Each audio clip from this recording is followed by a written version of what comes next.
On my 35th birthday, I didn't blow out candles surrounded by family. I stared at my phone while a cake I bought for myself melted under cheap frosting.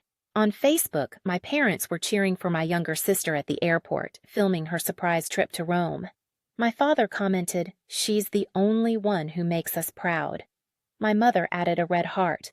I didn't cry. I didn't comment. I smiled, opened my banking app, and pressed withdraw. That was the moment everything changed, whether my family was ready or not. I was sitting at the small kitchen table in my apartment, the one just off base that always smelled faintly like detergent and burned coffee. The window was cracked open because the heater rattled too loudly when it ran. And outside, I could hear traffic and a distant siren, the normal soundtrack of a weekday night. 35 years old. No balloons, no phone calls, just a single cupcake from the grocery store down the street and my phone lighting up with notifications that weren't for me. I had woken up that morning expecting something, anything. A text from my mother, a call from my dad, even a lazy HBD from my sister. Instead, I got silence. The kind of silence you learn to recognize when you've spent your whole life being the reliable one, the one people assume doesn't need checking on. I brushed it off at first, told myself they'd call later. They always had an excuse ready. By late afternoon, my phone buzzed. I thought, finally. But it wasn't a call. It was a Facebook notification. A video auto-played on my screen before I even touched it. My sister, Emily, was laughing at the airport, pulling a rolling suitcase behind her. My mother's voice was squealing in the background. "She has no idea where we're taking her," my mom said, breathless with excitement. The caption read, "Surprise trip to Rome. So proud of this girl." The comments were pouring in. Friends, relatives, church acquaintances, heart emojis, congratulations, jokes about pasta and wine. Then I saw my father's comment, pinned near the top like it deserved to be framed. "She's the only one who makes us proud." I stared at it longer than I should have. Not because it was shocking, but because it was familiar. That sentence had followed me my entire life, just usually said behind closed doors or implied in smaller ways. Seeing it written out for everyone to see felt like a bruise someone finally decided to poke in public. My mother had reacted to his comment with a heart. Just one click, no words. I set my phone down and looked at the cupcake, vanilla with pink frosting. The bakery clerk had written 35 in crooked icing and smiled like it meant something. I hadn't even lit the candle yet. I didn't feel angry at first. I felt tired, bone-deep tired. The kind that settles in when you realize you've been carrying something heavy for so long that you forgot what it felt like to put it down. I've been in the U.S. military for over a decade. I joined straight out of high school because I needed structure and because I needed out. I learned early how to keep my emotions contained, how to show up on time, how to carry more than my share without complaining. My parents loved telling people their daughter was serving. They loved the pride by association, but they never really loved the inconvenience of it, the missed holidays, the short phone calls, the long silences. Emily stayed close to home. She struggled, according to my parents, struggled with school, struggled with motivation, struggled with finding herself. Every struggle came with support, tutors, new cars, long talks at the kitchen table. I was the opposite. I was fine. I always had been. So, they stopped asking. When my dad had a health scare years ago, I started sending money. At first, it was occasional. Then, it became automatic. A few hundred every month into a joint account just in case. They said it helped with bills, insurance gaps, groceries. I never asked for receipts. They were my parents. I trusted them. That afternoon, after reading my father's comment for the 10th time, I picked my phone back up. I didn't open Facebook again. I opened my banking app. The joint account was still there, sitting quietly like it always had. I told myself I was just checking, just curiosity. That's what I always told myself when something felt wrong. The transaction list loaded slowly, line by line. At first, everything looked normal: utilities, groceries, gas. Then I saw a charge from a travel agency, $4,000, another charge 2 days later labeled hotel deposit. Then, a boutique I recognized from my sister's Instagram posts, and finally, a transfer with Emily's name on it. The memo read, "Gift." My chest tightened. I did the math in my head without meaning to. Years of transfers, sacrifices I never talked about, vacations I skipped, repairs I delayed. I scrolled back further. The pattern repeated itself over and over. My money wasn't keeping the lights on. It was funding a lifestyle I was never invited to enjoy. I leaned back in my chair and laughed once, softly, not because it was funny, but because it finally made sense. Rome wasn't a surprise. I was. I hovered over the transfer option. My reflection stared back at me from the dark screen. Tired eyes, hair pulled back tight, the same face that had learned how to keep it together no matter what. I thought about calling my parents. I thought about explaining. I thought about my father's comment glowing proudly under a video that didn't include me. I didn't call. I didn't explain. I pressed withdraw. The confirmation screen popped up. I entered the amount, careful and deliberate. My hands were steady. When the final confirmation appeared, I hesitated for half a second. Then I tapped confirm. The money didn't disappear all at once. It would take days to move it back in pieces. But the decision was instant, irreversible. As the screen refreshed, I felt something unexpected settle over me. Not guilt, not fear, relief. My phone buzzed again. Another notification. I ignored it. I lit the candle on my cupcake, watched the flame flicker, and made a wish I'd never made before. I wished to stop being invisible. I didn't tell anyone what I'd done, not my friends, not my coworkers, not the one person in my unit who knew more about my family than anyone else. I went to work the next morning like nothing had changed, pulled my hair back into a regulation bun, put on my uniform, and moved through the day on autopilot.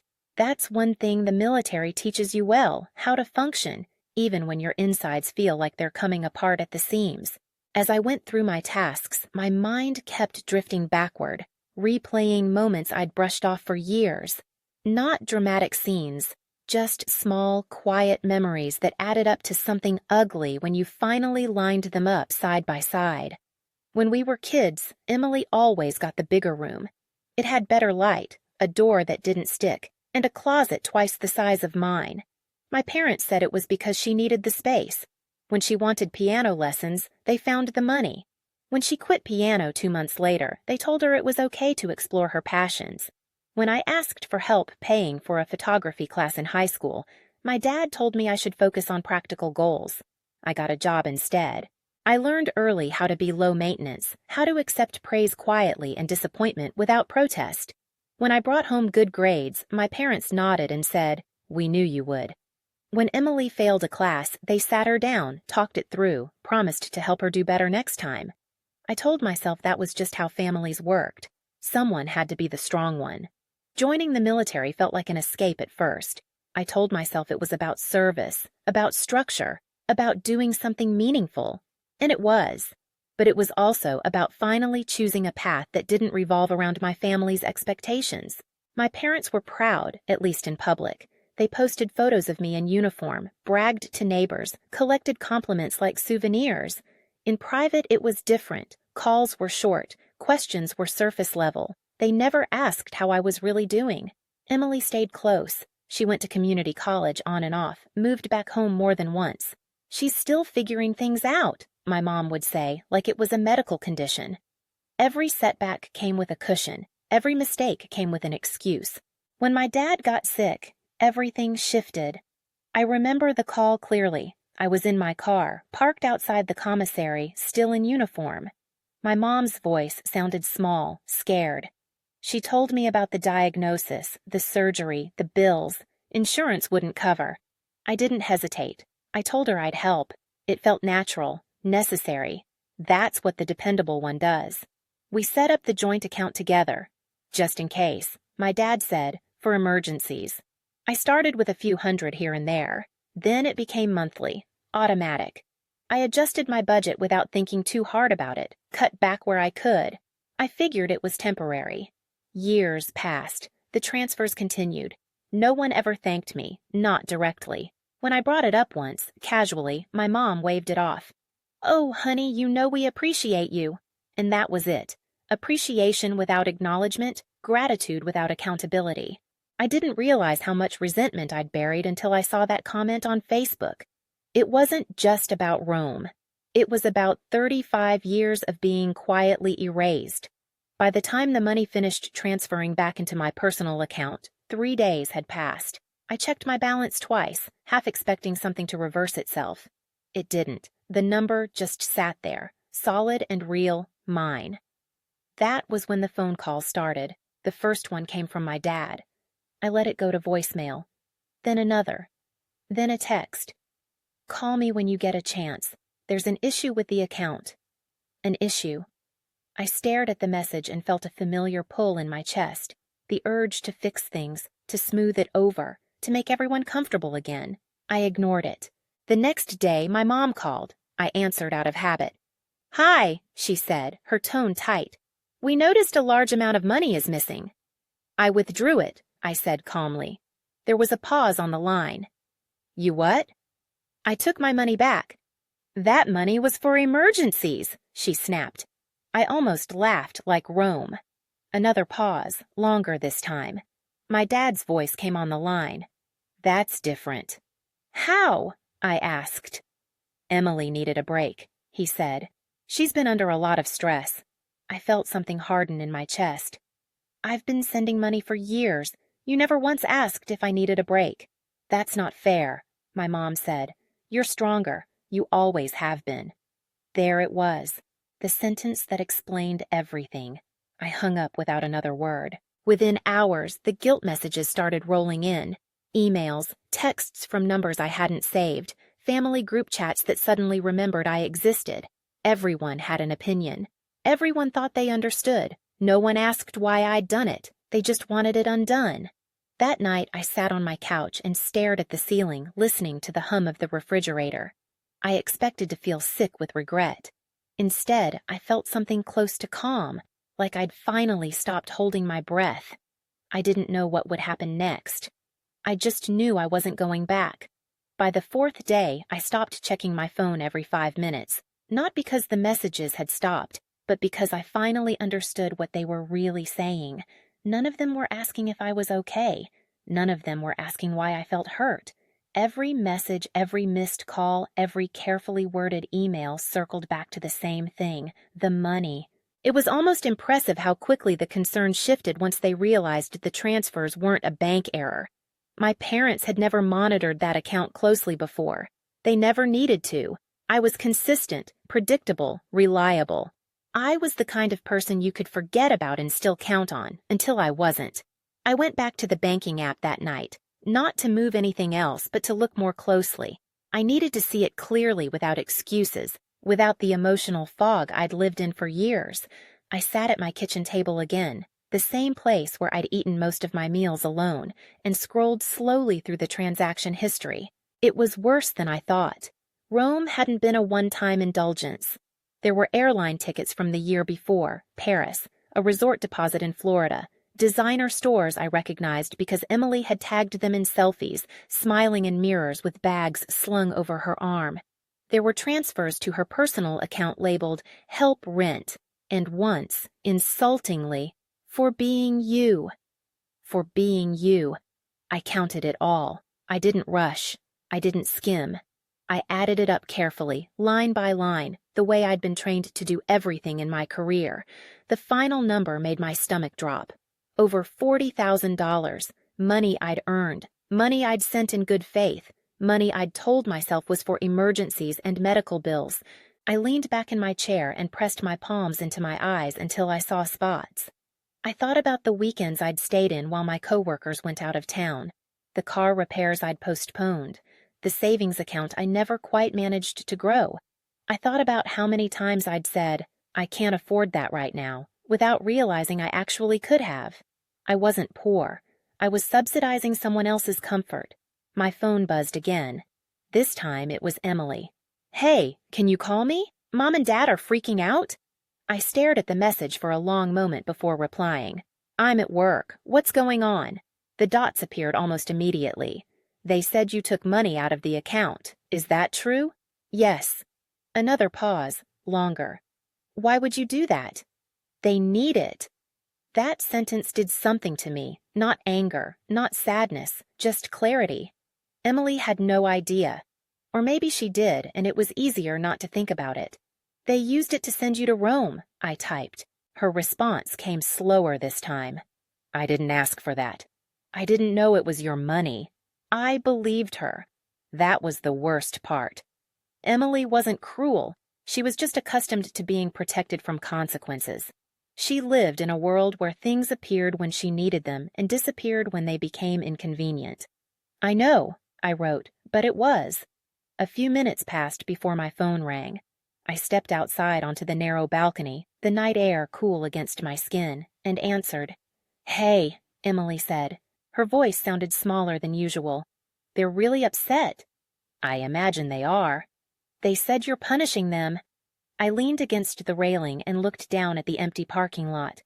I'm not punishing anyone. I'm taking responsibility for myself. That money helped a lot, she said quietly.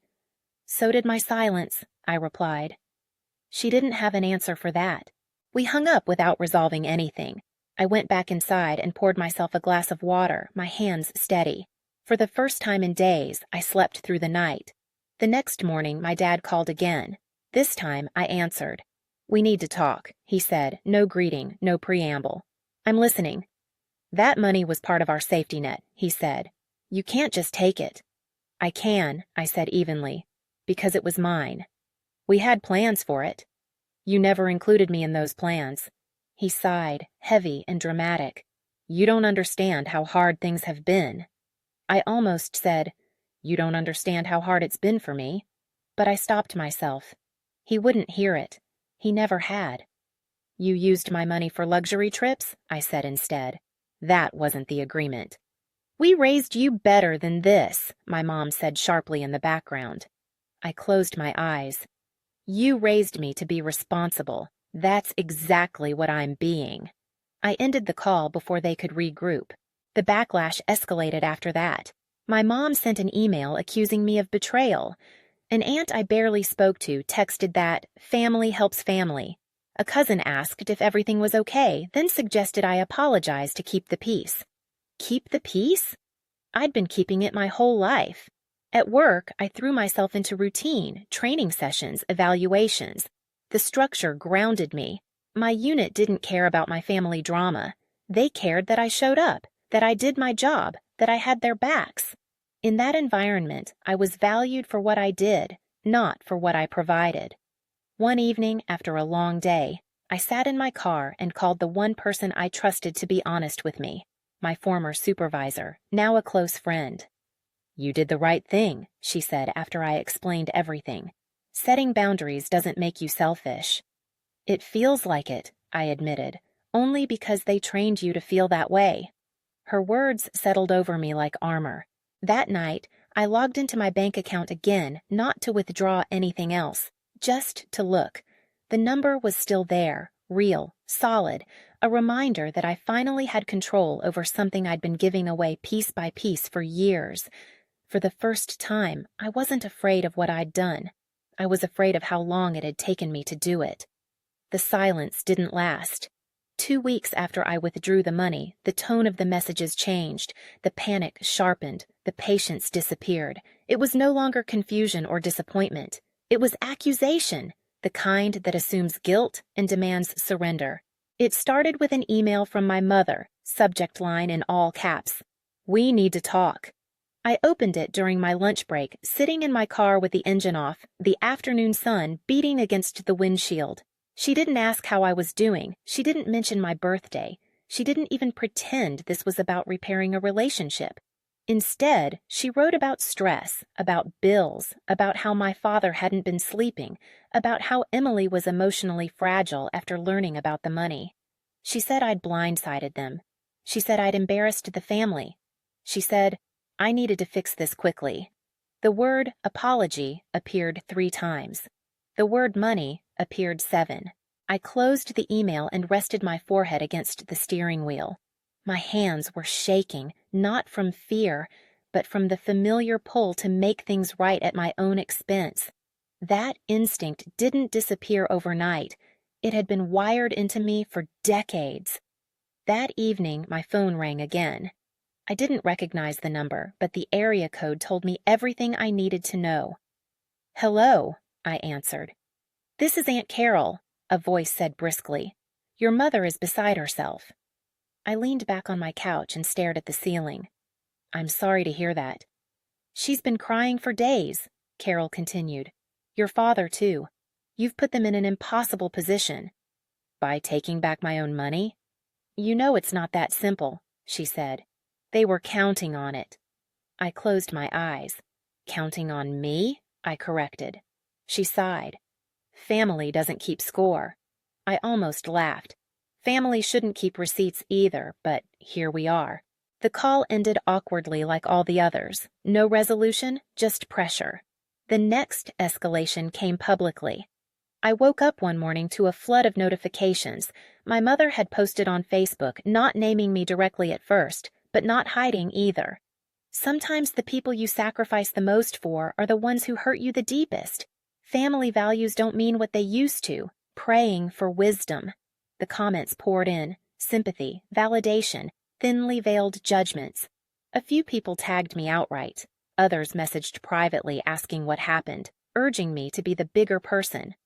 I sat on the edge of my bed in hand and felt something inside me go very still. This wasn't about misunderstanding anymore. This was about control, about rewriting the narrative so they could stay blameless. At work that day, I couldn't focus. I went through the motions, but my mind kept replaying the post, the comments, the implication that I was cold, selfish, ungrateful. I'd worn those labels quietly my whole life. Seeing them thrown around publicly felt like a line being crossed. That evening, I met a couple of people from my unit for dinner. Nothing fancy, burgers and fries at a place near base. They didn't know the details, but they could tell something was off. "You look like you're carrying a rucksack you forgot to put down," one of them said lightly. I smiled, grateful for the metaphor. "Something like that." After dinner, one of them pulled me aside. "Whatever it is," she said, "remember this. You don't owe anyone access to you just because they're related." I nodded, feeling the truth of it settle in my chest. When I got home, I saw that my mother's post had been edited. This time, my name was included. "Ashley, if you're reading this, know that your father and I are heartbroken by your choices. We raised you better. Family is supposed to support each other." My hands trembled as I read it, not from shame, but from a slow burning anger I'd never allowed myself to feel before. They had made it public. They had painted themselves as victims, and they expected me to stay silent like I always had. I opened the comment box and stared at it for a long time. I thought about ignoring it, about taking the high road, about letting it blow over. Then I thought about my birthday cupcake, about Rome, about $40,000, about a lifetime of being fine. I typed, "Mom, I gave you and Dad over $40,000 across several years to help with medical bills and essentials. You used that money for luxury trips, shopping, and gifts for Emily. You forgot my 35th birthday and publicly stated that my sister was the only child who made you proud. I took back my money because I was being used, not supported. If you want a relationship with me, it starts with honesty and accountability, not guilt." I read it twice. My heart was pounding. Then I hit post. The reaction was immediate. Some relatives went quiet, others pushed back, but a few voices cut through the noise. An uncle commented that he'd always wondered how my parents afforded so many extras. A cousin said I was brave for speaking up. Someone else wrote, "Finally, the truth." I logged out and turned my phone face down. That night, I didn't sleep much.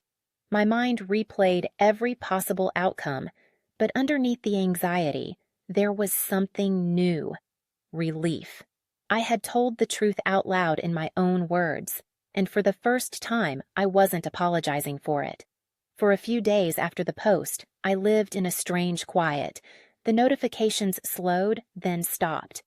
It was as if the family collectively held its breath, waiting to see if I would backtrack, delete my comment, soften the edges. I didn't. I went to work. I cooked dinner. I folded laundry. I let the silence sit where it was. That was when I realized something important. Nothing bad was happening to me. No one showed up at my door. No one cut me off from something essential. The world didn't collapse because I'd told the truth. The fear I'd carried for so long, the fear of rocking the boat, had been built on the assumption that the boat was mine to lose. It wasn't. It never had been. With the money back in my account, I made myself slow down. I didn't splurge. I didn't make any dramatic purchases. I opened a notebook and wrote down things I'd put off for years because I'd convinced myself they were indulgent or irresponsible. A reliable emergency fund, a certification course I'd wanted to take but never had time or money for, physical therapy for an old training injury I'd ignored too long. Small things, sensible things, things that were suddenly possible.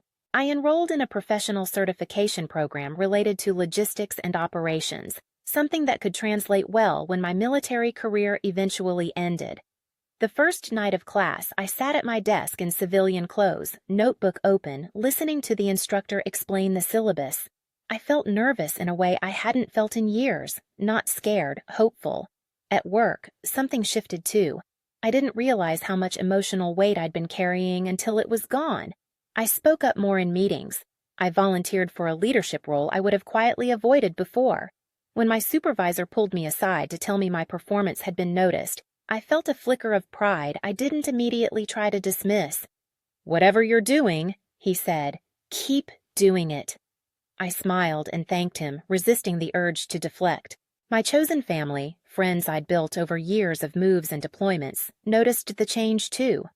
One evening, a few of us gathered at a friend's apartment, nothing formal, takeout containers spread across the counter, music low in the background. "You seem lighter," someone said, handing me a drink. "I feel lighter," I admitted. They didn't press. They didn't need details. They just clinked their cups against mine and smiled. That simple, wordless support meant more than any forced apology ever had. Emily texted me a few times during that stretch. Her messages were cautious, uncertain. "I didn't know things were that bad. I'm sorry. Can we talk sometime?" I didn't respond right away, not because I was punishing her, but because I needed space to figure out what I actually felt. I knew she hadn't orchestrated everything. I also knew she'd benefited from it without question. Both things could be true. Meanwhile, my parents stayed quiet. No calls, no emails, no new posts. I suspected they were regrouping, deciding on their next move. It came a week later in the form of a voicemail from my father. "Your mother and I would like to talk in person," he said. His voice was measured, controlled. "This can't be resolved over social media. We're family. We should handle this like adults." I listened to it twice before deleting it. Later that night, I replayed it in my head. "Handle this like adults." The phrase landed differently than it once would have. Adults didn't forget birthdays. Adults didn't take money under false pretenses. Adults didn't manipulate public opinion to avoid accountability. I texted Emily back that night. "If we talk, it has to be honest, and it has to be separate from Mom and Dad." She responded almost immediately. "I understand." We met for coffee a few days later. She looked different, quieter, less polished. She fiddled with her cup while she talked, eyes downcast. "I didn't know they were using your money like that," she said. "I should have asked." "Yes," I said gently. "You should have." She nodded, tears gathering but not falling. "I'm trying to figure out who I am without them fixing everything." I believed her. Or maybe I believed she wanted to try. That was enough for now. As for my parents, I didn't rush to meet them. I wasn't avoiding the conversation. I was preparing for it. I wrote down what I wanted to say, not accusations, boundaries, clear lines that didn't waver depending on guilt or pressure. I didn't know how it would end. I just knew one thing for certain. This time, I wasn't going to disappear to make them comfortable. The restaurant was quiet in the way upscale places always are on a weeknight, low-lighting soft music, the clink of glasses instead of conversation. I chose it deliberately, public enough to keep tempers in check, neutral enough that no one could claim home field advantage. I arrived early and asked for a table in the back. When I sat down, I placed my phone screen down and took a slow breath. I wasn't here to fight. I wasn't here to win. I was here to tell the truth and see what happened when I didn't soften it. Emily arrived first. She looked nervous, scanning the room before she spotted me. We hugged brief, careful, and sat side by side. Neither of us spoke. We didn't need to. We were both waiting for the same thing. My parents walked in exactly on time. My mother's posture was rigid, her purse clutched tight against her side. My father looked thinner than I remembered his jaw set in that familiar way he used when he wanted to project authority without raising his voice. We exchanged polite hellos and ordered water. The silence stretched. My father cleared his throat. "Thank you for agreeing to meet." "I didn't agree to be lectured," I said calmly. "I agreed to talk." My mother's lips pressed together. "We want to fix this." I nodded. "Then let's be honest." My father folded his hands. "What you did hurt us." "What you did hurt me," I replied. "For years." My mother sighed sharply. "We've already said we made mistakes." "Have you?" I asked. "Because mistakes don't explain Rome." Emily shifted beside me. My father leaned back. "That trip wasn't about you." "That's the problem," I said evenly. "Nothing ever was." My mother's eyes flashed. "We worried about Emily more. She needed us, and I didn't." My voice didn't rise, but the question landed heavy. "Or did you just decide I'd be fine without you, because I always was?" Silence. I took a breath. "Tell me one thing you're proud of me for. One specific thing." My mother opened her mouth, closed it, looked at my father. "Well," he started, then stopped. The waiter returned with water, set the glasses down left. They still hadn't answered.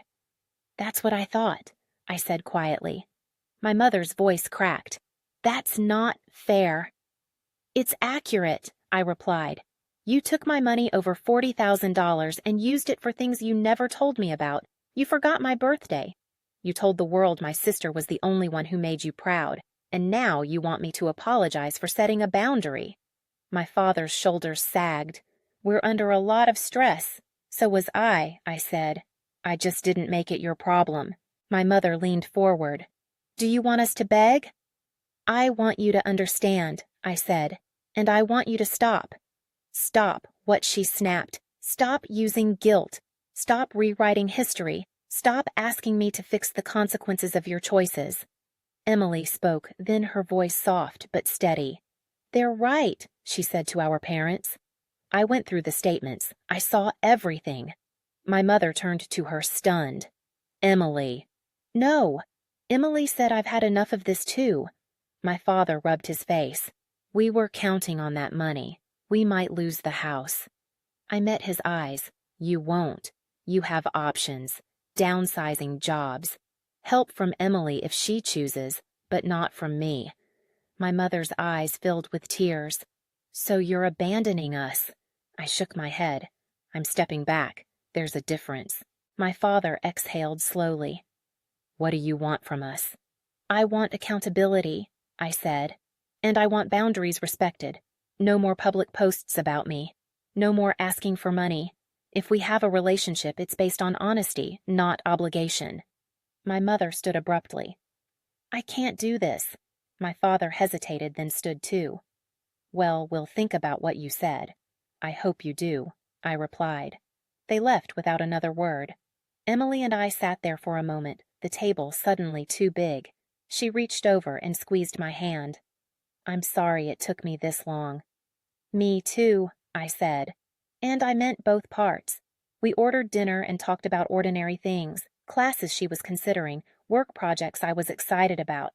It felt strange and good to talk without tension. When we finally stood to leave, I felt tired but steady. I'd said what I needed to say. Whatever happened next wasn't on me. Outside, the air was cool. I took a deep breath and let it out slowly. For the first time, the silence didn't feel like punishment. It felt like peace. The weeks after the dinner passed more quietly than I expected. There were no dramatic follow-up calls, no surprise visits, no public posts tagging me in guilt-soaked prayers. My parents retreated into themselves, stunned by the fact that their usual tools hadn't worked this time. And for the first time in my life, that retreat didn't pull me back in. Emily and I started meeting once a week, nothing formal coffee walks, sometimes just sitting in my living room while the TV played in the background. She told me she was looking for her own apartment, that she'd signed up for night classes, that she was tired of being taken care of in a way that kept her small. I listened without trying to fix anything. That wasn't my job anymore. At work, things continued to improve. The certification course was challenging, but I loved it. I stayed up late studying not because I had to prove anything to anyone, but because it felt good to invest in myself without guilt. My supervisor noticed. A few months later, he pulled me aside and told me I was being considered for a leadership track assignment. I walked back to my desk with a smile I didn't try to hide. One evening, as I was making dinner, my phone rang. My father's name flashed on the screen. I stood there for a long moment, wooden spoon in hand, deciding. Then I answered. "Hi," he said. His voice sounded different, quieter. "Hi. I wanted to let you know I got a new job," he said. "It doesn't pay what the old one did, but it's something. Your mom picked up part-time work too." "That's good," I said, and meant it. There was a pause. Then he said, "I'm sorry." The word landed heavier than anything else he could have said. "I'm sorry for how we treated you," he continued. "For taking you for granted for the money for all of it." I closed my eyes. Tears came sudden and sharp. "I'm not calling to ask for anything," he added quickly. "I just needed you to know I see it now." We talked for a while about neutral things, about work, about the weather. When we hung up, I sat in silence, letting the moment settle. It wasn't forgiveness, not yet, but it was acknowledgement, and that mattered. My mother didn't call. Instead, weeks later, she sent a short email. No subject line, no excuses, just a few sentences saying she was trying to do better and didn't expect anything from me. It wasn't perfect, but it was honest in a way she'd never been before. Life moved forward. I finished my course. I stepped into a new role. I started saving for a place of my own. On my 36th birthday, my apartment was full friends from work, people from my unit, Emily sitting on the couch laughing at something stupid on TV. There was a cake. Someone had remembered the candles. As I looked around that night, I realized something that surprised me. Withdrawing that money hadn't been revenge. It had been self-preservation. I hadn't done it to hurt my family. I'd done it because I finally understood that love without respect isn't love at all. It's obligation. And obligation had been draining me dry. If you're listening to this story and something inside you feels uncomfortably familiar, if you've been the reliable one, the strong one, the invisible one, I want you to know this. Setting boundaries doesn't make you cruel. Choosing yourself doesn't make you selfish. And walking away from being used doesn't mean you don't love your family. It means you love yourself enough to stop disappearing. If this story resonated with you, I'd really love to hear your thoughts. Leave a comment below and tell me where you're listening from. And if you want to hear more stories like this, stories about strength boundaries and quiet victories, make sure you subscribe so you don't miss what comes next. Let's keep this conversation going together.